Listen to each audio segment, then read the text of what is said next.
പോലും പെയ്യും. ഓ എത്ര കിലോമീറ്റർ അവിടുന്ന് അവരുടെ വീട്ടിൽ കുളിപ്പിച്ചോണ്ടിരുന്ന ആന അവിടുന്ന് അന്ന് നമ്മുടെ ഇവനായിരുന്നു സന്തോഷില്ലേ ചെന്നിത്തല, അവൻ്റെ ചാന പോകുന്നത്. ഞാനും എൻ്റെ മോനുണ്ട്, മോനും കൂടെ പിടിക്കാൻ ഇവിടെ എല്ലാം അയ്യോ എത്ര പേര് കുഞ്ഞാതിരി എടുത്ത് റോഡേ പോകുന്നതിനൊക്കെ എടുത്തിട്ട് കുത്തിയേച്ചാണ് പോകുന്നത്. അത്ര സൈസ് ഭയങ്കര കഴിവില്ലായിരുന്നു, കൊച്ചാനക്കുട്ടിയായിരുന്നു. അങ്ങനെ വെളിയിൽ വിട്ടത്. അതിനെ അവിടുന്നാണ് വാങ്ങിക്കുന്നത്. പിന്നെ ഞങ്ങൾ പോയി അതിനകത്തോണ്ട് പിടിച്ചു പിന്നെ അവിടുന്ന് ഞാൻ തന്നെ പിന്നെ പിടിച്ച് കൊണ്ടുവരുന്ന ഞാനെ തിരിച്ച് അവരുടെ വീട്ടിൽ കൊണ്ടുവന്ന് കെട്ടുന്നു. പിന്നെ പിന്നെ കുഴപ്പമൊന്നുമില്ലായിരുന്നു. പിന്നെ അങ്ങനെ ഇരുന്നപ്പോഴതിന് കച്ചവടമാവുന്നത്. പിന്നെ ഇവർ വാങ്ങിക്കുന്ന നോക്കി. അപ്പോൾ ഈ ചൂളത്തിനേക്ക് ആനയെ വാങ്ങിക്കാൻ കാര്യം ഈ ഉല്ലൂക്കര ആനയും കൊണ്ട് ഞാൻ വരുന്ന സമയത്ത് ഈ അയാളുടെ വീട് പണി പഴയ വീട് നിൽക്കുന്ന സമയമാണ്. ആരുടെ ഹരിഗോവിന്ദൻ്റെ എന്തോ അതിൻ്റെ പേര് മറന്നുപോയല്ലോ. ഹരിപ്രസാദിൻ്റെ പഴയ വീട് നിൽക്കുന്ന സമയമാണ്. അപ്പോൾ ഇയാൾ പുതിയ വീടിനെല്ലാം പ്ലാനിട്ട് വെച്ചേക്കാം. അപ്പോൾ പഴയ വീടിൻ്റെ കുറച്ച് പൊളിച്ച് ഈ ഫില്ലർ മഴ സമയമാണ് ഉല്ലുക്കരയും കൊണ്ട് ഞാൻ വരുമ്പോൾ ഈ ഫില്ലർ ഇങ്ങനെ തോണ്ടി വെച്ചേക്കുക, വാടിച്ച ഫില്ലർ വെച്ച് വെച്ചേക്കുക. അപ്പോൾ അങ്ങനെ എന്നെ അത് പിടിപ്പിക്കാൻ കൊണ്ടുവരുന്നു അവിടെ. അങ്ങനെ ഞാനവിടെ ചെല്ലുന്നു. എന്നാൽ പുള്ളിക്ക് ആനക്കഥകളൊക്കെ ഇതിനെ മേടിച്ചാൽ കൊള്ളാമെന്നൊക്കെ എന്നോട് പറഞ്ഞാൽ ഞാൻ പറഞ്ഞത് നല്ല ആനയെ മേടിച്ചാലെന്നൊക്കെ പറഞ്ഞു. ഈ ഫില്ലറെല്ലാം ഞാൻ വലിച്ചു മാറ്റി ഇപ്പുറത്ത് കൊണ്ടുവച്ച് കൊടുത്തു. വലിച്ച് 4-5 ദിവസം കെട്ടിയിരുന്നു. 4 ദിവസം പണിയുണ്ടായിരുന്നു. അല്ല ഇത് വലിയ ഭയങ്കര വെയിറ്റ് അല്ലേ ഇത്. കുഴിയിൽ നിന്ന് ഇങ്ങോട്ട് വലിച്ചു കയറുണ്ടായത്. വെള്ളം നിറഞ്ഞു കിടക്കുക കുഴിയിൽ, മഴക്കാലമില്ലേ.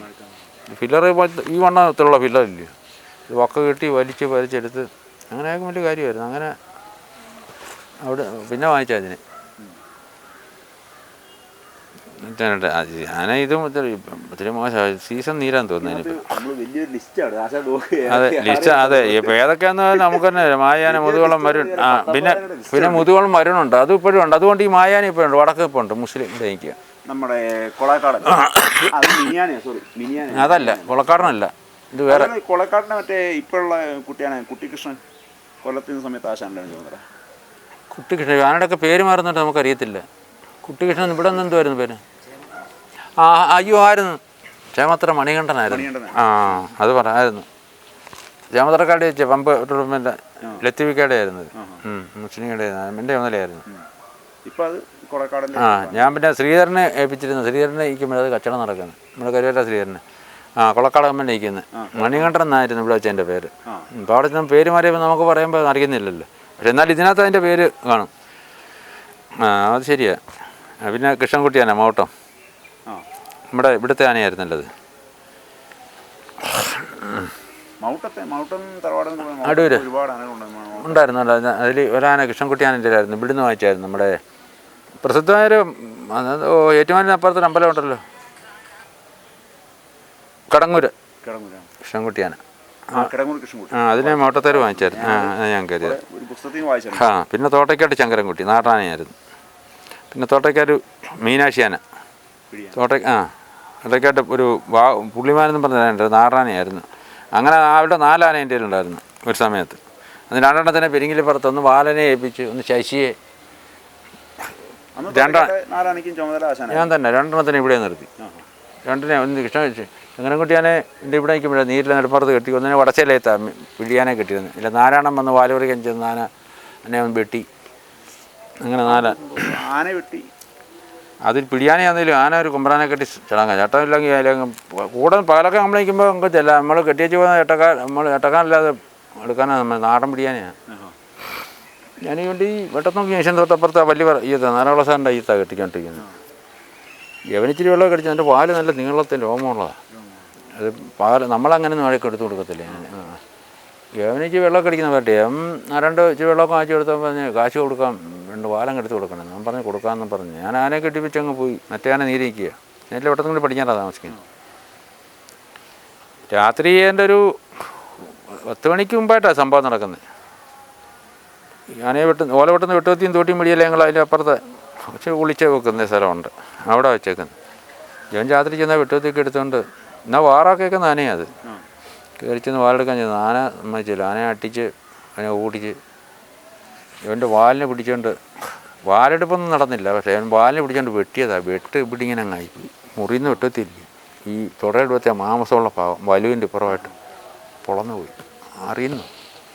രാവിലെ ഞാനെന്നാൽ രാവിലെ വീട്ടിൽ നിന്ന് രാവിലെ എഴുന്നേറ്റിട്ട് ആന നിൽക്കും. രാവിലെ പോയിട്ട് ആനയ്ക്ക് ഓല ഇട്ട് കൊടുക്കാൻ പോകും. ഞാൻ എഴുന്നേറ്റ് പറഞ്ഞു ആദ്യം ഇതിന് പിടിയാൻ്റെ അടുത്ത് വന്നത്. അതിന് രണ്ടുമൂന്ന് ഓല അങ്ങോട്ട് പറക്കി ഇട്ട് കൊടുത്തപ്പം നമ്മളുടെ മുന്നിൽ നിന്ന് അങ്ങോട്ട് ഇട്ട് കൊടുത്തപ്പോൾ ആന ഇങ്ങോട്ട് തിരിഞ്ഞപ്പം ഏതാണ്ടൊരു ഇതുപോലെ എനിക്ക് തോന്നി. ഇതൊന്നും അറിയുന്നില്ലല്ലോ. ഇവിടെ ഒന്നുകൂടെ തുടിച്ചൊക്കെ ഇങ്ങനെ കിടക്കുന്നു. ഇതെന്തുവാന്ന് പറഞ്ഞു ചെല്ലുമ്പം മാംസം ഇങ്ങനെ മുറിഞ്ഞ് കിടക്കുക. ബ്ലഡ് കണ്ടമാനം പോയിട്ടുണ്ട്. ബ്ലഡ് കണ്ടമാനം പോയി. അപ്പോഴത്തന്നെ എനിക്ക് വെപ്രാളമായി. ആന വീണ് പോയി എന്ത് ചെയ്യും? ഞാൻ അവിടെ എന്തുവാന്ന് പറഞ്ഞു കൂടി. അപ്പോൾ എനിക്ക് മനസ്സിലായി സംഭവമൊക്കെ. ഇങ്ങനെ എൻ്റെ മനസ്സിൽ പറഞ്ഞാൽ ഉദ്ദേശം വന്നു ഇതുപോലെ സംഭവം. ഞാൻ തലേന്ന് ഉടമസ്ഥനെ വിളിച്ചു. നമ്മുടെ ഗോപി ഡോക്ടറുണ്ട് പുള്ളിപ്പാട്ട്. ഗോപി ഡോക്ടർ വിളിച്ചു. പുള്ളിയെ രാവിലെ വിളിച്ചാൽ വൈകിട്ടേ കിട്ടത്തുള്ളൂ. പുള്ളിക്ക് രാവിലെ ഇതിൽ ഇറങ്ങിക്കഴിഞ്ഞാൽ പിന്നെ ഞാൻ പറഞ്ഞ നേരം അങ്ങനെ നിൽക്കരുത്, ഇതുപോലെ കേസ് കേട്ടാന്ന് പറഞ്ഞിട്ട് പുള്ളി നേരത്തെ ഇങ്ങ് വന്നു. രാവിലെ വന്നു. ഉടമസ്ഥൻ വരുന്നതിന് പുള്ളി വന്നു.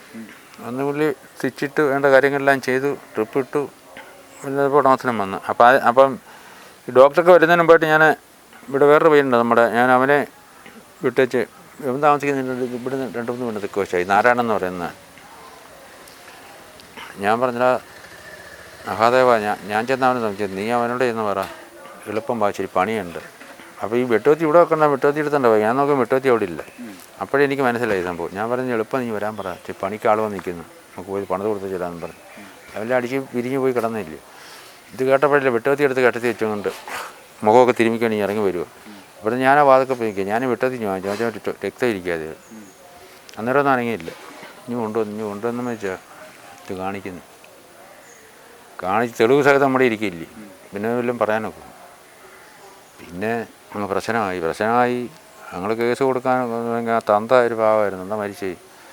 തന്ത പിന്നെ അതിൻ്റെ ചീറ്റ് ചെന്ത വേണ്ടി ചെയ്യാമെന്നും പറഞ്ഞ് പിന്നെ ഉടമസ്ഥനൊക്കെ വന്ന് ഒരു കട്ടിൽ കിടന്ന് വിറ്റേച്ച് കാശ് തന്നായിരുന്നു. അതുകൊണ്ട് വല്ലതും ആകുമായിരുന്നു. ഒരുപാട് കാശായിരുന്നു. അതിനെ പിന്നെ ഈ തമിഴ്നാട്ടിൽ അമ്പലക്കാർ വാങ്ങിച്ചുകൊണ്ട് പോയി. അങ്ങനെ ആ നാരായണ നീക്കുന്നത്. തോട്ടക്കാട് പുള്ളിമാൻ, തോട്ടക്കാട് വിനായകൻ. അല്ല അതിനകത്ത് പിന്നെ പ്രശ്നമായിട്ട് ഈ ഇദ്ദേഹത്തോടൊന്നും പറഞ്ഞില്ല.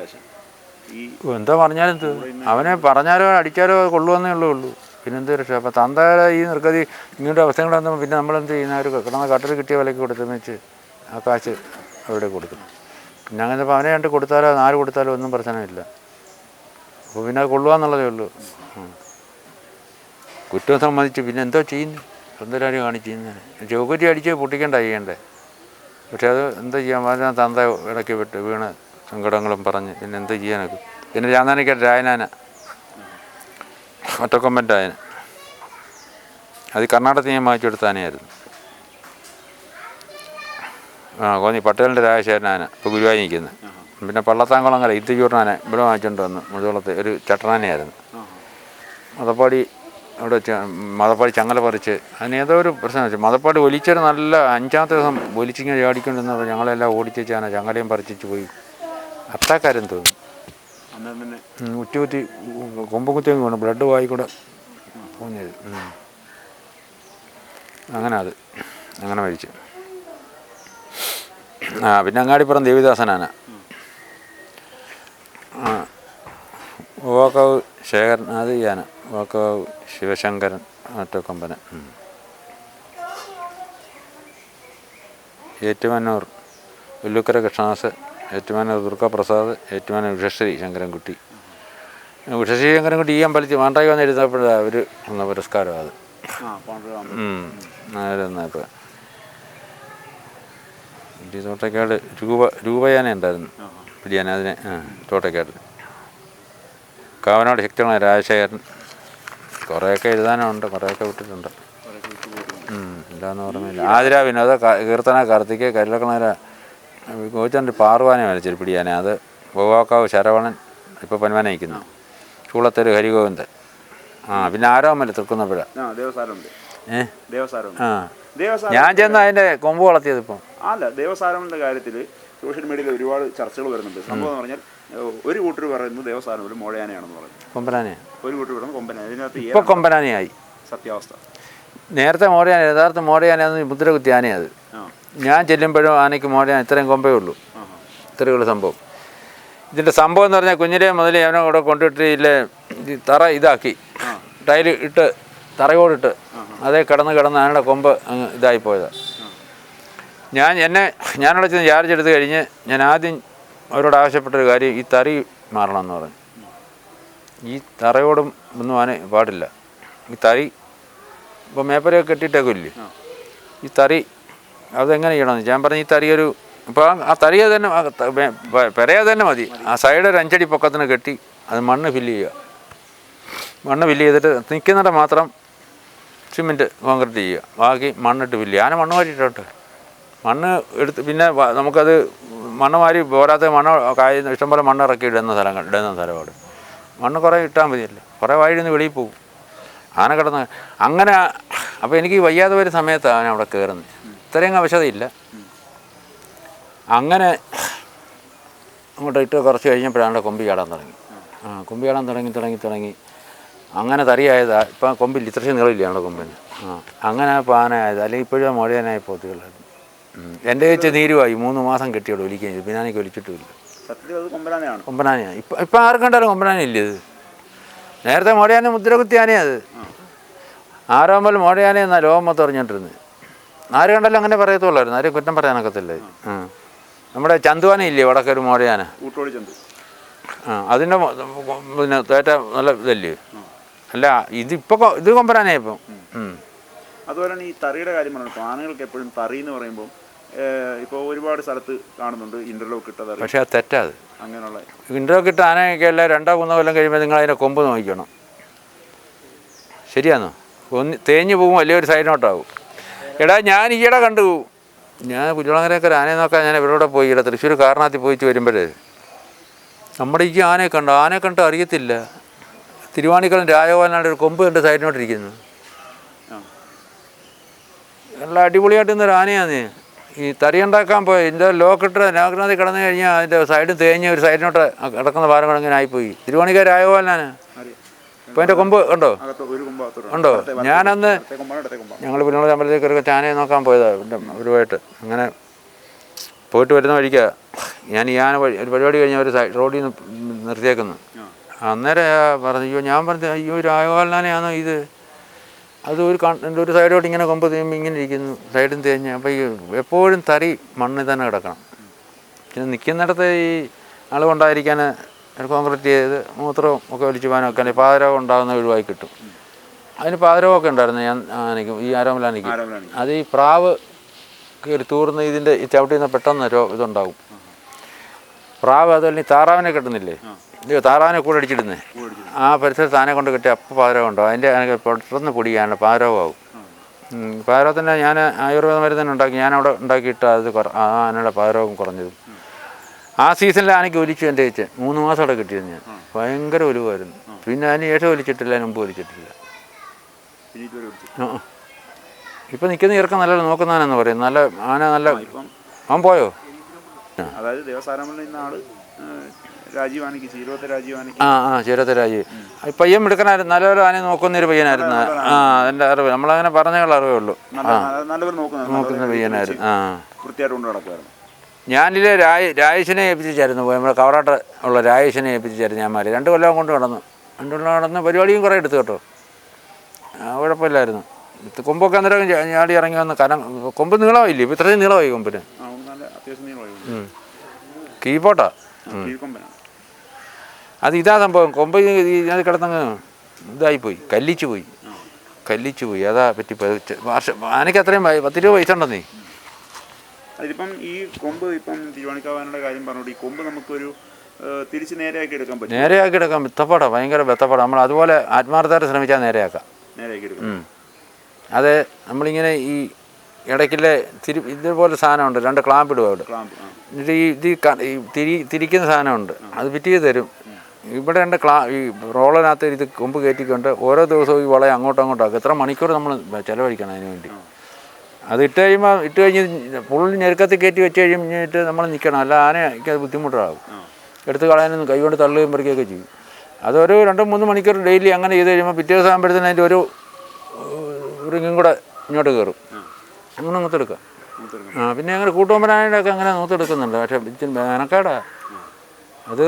അതുപോലെ ആത്മാർത്ഥതയുള്ള ആനക്കാരും ഉടമസ്ഥനും വന്നേലേ വെക്കും. പിന്നെ ഇതിനൊക്കെ 2-3 മണിക്കൂർ ഇങ്ങനെ ചെയ്തുകൊണ്ട് ദിവസവും ചെയ്യണം. അല്ല ഒരു ദിവസം 2 ദിവസം ചെയ്തിട്ട് കാര്യമില്ല. അതുപോലെ തന്നെ ഈ മരുന്നുകളുടെ കാര്യത്തിൽ ഇപ്പം ഇപ്പോൾ വയ്യാതെ വന്നൊരു ആന മുരളി വിളിച്ചിട്ട് പറയാണ് വിജയൻ ഇവിടെ വരെ വന്നിട്ട് ചെയ്തു തരണം എന്ന് പറഞ്ഞാൽ അങ്ങനെ ഒരു പോയി ആനകളെ ഒരു എത്ര രക്ഷിച്ച ഒരു അവസ്ഥ. അതെ, അങ്ങനെ പിന്നെ എനിക്ക് ഇപ്പോൾ ഒരു ആന വീണ് കിടക്കുന്ന ഒരു ആനയൊന്നും ഞാൻ പോയി രക്ഷിക്കാൻ എന്നുള്ള അറിവ് എനിക്കറിയത്തില്ല. മനസ്സിലായോ? നമുക്കിപ്പോൾ ഇപ്പോൾ അവശയായി വീണ് കിടക്കുന്നതാണ്. ഇപ്പോഴത്തെ ഏത് രീതിയിലുള്ള വീഴ്ച എങ്ങനെ കിടക്കുന്ന, അല്ലെ അത് നേരത്തെ ഇന്ന അസുഖമായിട്ട് നിൽക്കുന്ന ഒരു ആന, അങ്ങനെയൊക്കെ കിടക്കുന്ന ഒരു ആനയൊന്നും നമുക്കൊന്ന് ചികിത്സിച്ചെടുക്കാനൊന്നും എനിക്ക് അറിയത്തില്ല. അല്ലാതെ അത്യാവശ്യ കാര്യങ്ങൾ, ഇപ്പം ശീലസൗകര്യങ്ങൾ, മുറിവിന് എനിക്ക് ഒരുപാട് ഡോക്ടർമാരുടെ മരുന്ന് കരിയാത്ത മുറിവുകളൊക്കെ ഞാൻ ആയുർവേദം മരുന്നുണ്ടാക്കി 1.5-2 ടിന്ന് 1 ലിറ്റർ ടിന്നകത്ത് കൊടുത്തു വിട്ട് ഒരുപാട് പേര് മരുന്ന് ഞാൻ ഉണ്ടാക്കി കൊടുത്തിട്ടുണ്ട്. മുറിവ് കരി, പാദരോഗത്തിന്, പിന്നെ ആനയ്ക്ക് ചികിത്സകൾ, പിന്നെ ഉള്ളി കൊടുക്കുന്ന ഈ കായത്തിന് പകരം അഷ്ടയൂർണം, പിന്നെ അങ്ങനെയൊക്കെയുള്ള മരുന്നുകൾ ആയി. പിന്നെ ചികിത്സയ്ക്കെന്ന് പറയുന്നത് ഈ ആനയ്ക്ക് മാംസം കൊടുക്കുന്നതാണ് ഏറ്റവും വലിയ ചികിത്സ. മാംസം എന്ന് പറയുന്നത് മാംസത്തിൻ്റെ അംശം എല്ലാം എത്ര കൂട്ടം അങ്ങാടി മരുന്നാണ് ചെല്ലുന്നത് മാംസത്തിൻ്റെ കൂടെ. ഈ മാംസം എന്ന് പറയുന്ന സാധനം ഇല്ല, ഇത് കല്ലറിൽ കിടന്ന് ഇടിച്ച് വേവുക. അത് നമ്മൾ മണിക്കൂറുകളോട് ഇടിക്കണം. ഈ ഇറച്ചി ഇപ്പം നമ്മൾ ഗണേശനെ ഞങ്ങൾ കൊണ്ടുവന്ന് ആദ്യം താറാവ് കൊടുത്ത് 60 താറാവ് കൊടുത്തു, ഡെയിലി 2 താറാവ് വെച്ച് 30 ദിവസം 60 താറാവ്. അപ്പോൾ ഈ കൊടുക്കുന്ന പിന്നെ പത്തിയോ അതിന് ഇളമ്പത്തിയോ ഒക്കെ ഉണ്ട്. ശരീരം അനങ്ങരുതെന്ന് ആനയ്ക്ക് നമ്മൾ കുളിപ്പിക്കാൻ കൊണ്ടുപോയി കഴിവതും ഒരു തല്ലുപോലും തല്ലാൻ പാടില്ല. ഇതൊക്കെ കൊടുക്കുമ്പോൾ ശരീരം ഇളതാവുക. നമ്മളാനെ തടി പിടിപ്പിക്കരുത്, വിലമിക്കരുതൊന്നും ചെയ്യരുത്, തീറ്റ പോലും പിടിപ്പിക്കരുത്. അതിൻ്റെ പ്രയോജനം വരണമെങ്കിൽ അല്ലെങ്കിൽ നീരടിച്ചു പോകും, അത് ചത്തുപോകും. കൊടുക്കുന്ന അത്രയും ദിവസം നമ്മളിപ്പോൾ 1 മാസം കൊടുത്ത് 1 മാസം പറ്റിയും പിന്നെ 15 ദിവസം കൂടെ പറ്റിയും, അത് ഇളം പത്തി എന്ന് പറയുന്നത്. അങ്ങനെ അപ്പോഴത്തേന് ശരീരത്തെ പിടിക്കുമല്ല. ഈ അങ്ങാടി എന്ന് പറഞ്ഞാൽ അങ്ങാടി മരുന്നുകൾ പൊടിപ്പിച്ച് വെച്ചില്ലേ നമ്മൾ ചെയ്യുന്നത്. പിന്നെ എണ്ണ, നെയ്യ്, 2 കടം നെയ്യെങ്കിലും വേണം, 2 കട എണ്ണ, നെല്ലെണ്ണ. നമ്മൾ എള്ളാട്ടിയാണ് നമ്മളൊക്കെ എണ്ണ എടുക്കുന്നത്. അന്ന് കല്ലൂരത്ത് ഇഷ്ടംപോലെ എള്ള കൃഷിയുള്ള സമയം നമ്മുടെ ആവശ്യത്തിന് എണ്ണ എടുത്തുകൊണ്ട് വാട്ടി എടുക്കുന്ന എണ്ണ, അല്ല വാങ്ങിക്കുമല്ല. അത് കല്ലറിനകത്ത് ഇടിയെന്ന് പറഞ്ഞാൽ അതൊക്കെ നിലമ്പുറത്തെ ഒരു കല്ലറിൻ്റെ ചുവടങ്ങ് പോയതാണ്, ഇടിച്ചിടിച്ച്. നല്ല സത്യം. ആദ്യം തടികളിലായിരുന്നു, പിന്നെ കല്ലറിലാക്കിയത്. തടികളിൻ്റെ ചുവടങ്ങ് പോയതാണ്. ഇത് ഈ ഉരുളിക്കിടന്ന് ഇടിച്ചാൽ മാംസം വേണ്ടത്. അങ്ങാടി മരുന്നെല്ലാം പൊടിപ്പിച്ച് വെച്ചിട്ട് നമുക്ക് ഓരോ ദിവസമുള്ള അങ്ങാടി മരുന്ന് കണക്കിന് അതിൻ്റെ അളവുണ്ട്. ആ കണക്കിനെടുത്ത് ഇത്ര മാംസത്തിന് ഇത്ര ഒരു ഉദ്ദേശം അളവ് വെച്ചെടുത്ത് അതിനാ എണ്ണ നെയ്യെല്ലാം എടുത്ത് വെച്ചും കൊണ്ടായി ഇടിക്കാനിരിക്കുന്നു. ഇടിച്ചിടിച്ചിടിച്ചിടിച്ചിടിച്ച് ഈ മാംസം നമ്മൾ കുരുകുരുകുരാന്ന് അരിയുക. ആദ്യം കൊത്തും കുരുകുരുകുരുകുരാന്ന് നല്ല മുറിയുന്ന ഇത് തടിക്കഷ്ണം വെച്ച് കൊത്തി കുരുകുരുകുരുകുരാന്ന് നീക്കിയിട്ട് കൊത്തി കൊത്തി കൊത്തി കൊത്തി കൊത്തി എല്ലും മുല്ലും പോലും എല്ലാം അങ്ങ് പൊടിക്കും. അങ്ങനെ റെഡിയാക്കി വെച്ചാണ് പിന്നെ വലിയ കട്ടിയെല്ലാം കളയും. ബാക്കിയെല്ലാം കൊച്ചു കല്ലുകളും എല്ലാം അരി കുരുകുരുകുരാന്നാക്കിയിട്ട് അങ്ങ് കരലെല്ലാം മണിക്കൂർ ഇടിക്കുന്നത്. ഇത് ഇടിച്ച് ഇതങ്ങ് ചമ്മന്തി പരുവോ. ഇതിനകത്ത് ഒരു തരിയും കാണത്തില്ല, ഇതിന് മാംസമല്ലാതെ. പിന്നെ അങ്ങാടി മരുന്ന് അങ്ങോട്ട് ചേറിട്ട് പിന്നെ ആദ്യം അങ്ങാടി മരുന്നിട്ട് ഇടിച്ചേച്ച് പിന്നെ അങ്ങാടി മരുന്നിടും. ഇടിക്കുമ്പോൾ ഈ മാംസമായിട്ട് മുറുകി കഴിയുമ്പോൾ മുറുകാൻ തോന്നുന്നിടത്ത് നെയ്യ് കുറച്ച് അങ്ങോട്ട് ഒഴിക്കും. അപ്പം ആയം വീണ്ടും ഇടിക്കും. ഇടിച്ച് അടുത്ത അങ്ങാടി ഇടും. പിന്നെ ഇടിച്ച് കഴിയുമ്പോൾ മുറുകും വരുമ്പോൾ എണ്ണ ഒഴിക്കും. അങ്ങനെ ഇടിച്ചാൽ ഇത് വേവുന്നത്. ഇത് വേവുക സത്യത്തിനങ്ങ്. ഇത് ഈ സാധനം ഉരുട്ടി വെച്ച് കഴിയുമ്പോൾ മണപ്പിച്ചാൽ ഈ മാംസത്തിൻ്റെ യാതൊരു സ്മെല്ലും ഇല്ല. കംപ്ലീറ്റ് അങ്ങാടി മരുന്നും നെയ്യ് വേണേണ്ടി. ഇത് വേവുക സാധനം. ഇത് ഇടിച്ചങ്ങ് വേവുന്ന സാധനമാണ്. എന്നിട്ട് രാവിലെ നമ്മൾ കരിപ്പൊട്ടിയിട്ട് കരിപ്പൊട്ടിയിട്ട് ചോറ് ഉണ്ടാക്കി വെച്ചേക്കുക. ഇത് വൈകിട്ടാരും കാണാതെ ഓരോ ഉരുള ഉരുട്ടി ഇതോരോ ഉരുള ഉരുട്ടി നമ്മൾ ഇടിച്ച് വെച്ചങ്ങ് സാധനം അത് ഉരുട്ടി അങ്ങ് മാറ്റി വെക്കുക. എത്ര ഉരുള വെച്ചാൽ കണക്കിനുള്ള ഉരുള ഉരുട്ടി ചോറ് അങ്ങോട്ട് ഉരുട്ടിയിട്ട് ഇപ്പോൾ ഇതിനകത്ത് വെക്കുക. അതിൻ്റെ പുറത്ത് ചോറ് പൊതിഞ്ഞ് കൊടുക്കുക. ശർക്കര കരിപ്പൊട്ടി ചോറില്ലേ എനിക്ക് കഴിക്കുന്നതിന് ബുദ്ധിമുട്ട്. ഇതിൽ ചവയൊന്നുമില്ലല്ലോ ഈ കൊടുക്കുന്ന സാധനത്തിന്. അങ്ങാടി സ്മെല്ലിൻ്റെ ഇതല്ലേ ഉള്ളൂ. അത് എണ്ണയും നെല്ലാം ഒഴിച്ച് ഇത് അങ്ങനെ കൊടുക്കുക. ഇങ്ങനെയാണ് കൊടുക്കുന്നത്. അതുപോലെ തന്നെ ഈ പണ്ടൊക്കെ പറഞ്ഞു, ഇപ്പോൾ ആശം തന്നെ പറഞ്ഞു ആന മേയാൻ വിടും. ഇപ്പം അങ്ങനെ ഒരു പക്ഷേ മേയാൻ വിടും. ഇന്ന് മേയാൻ വിടത്തില്ല, ഇന്നാരും വിടത്തുമില്ല. തന്നെയല്ല അന്ന് ഈ ആനകളെ ഈ ഒരു കാലയിലേ കെട്ടത്തുള്ളൂ. ഞങ്ങളൊക്കെ ആനപ്പണി സമയത്ത് ഈ ഒരു കാലേ കെട്ടത്തേ ഉള്ളൂ ആന. ഈ മേയാൻ വിടുന്നതായിട്ടുള്ള സംബന്ധിച്ചുള്ള കാര്യങ്ങൾ, ആന മേയാൻ വിടണമെന്ന് നിർബന്ധമായിട്ടും പറയാനുള്ള കാര്യം എന്താണ്?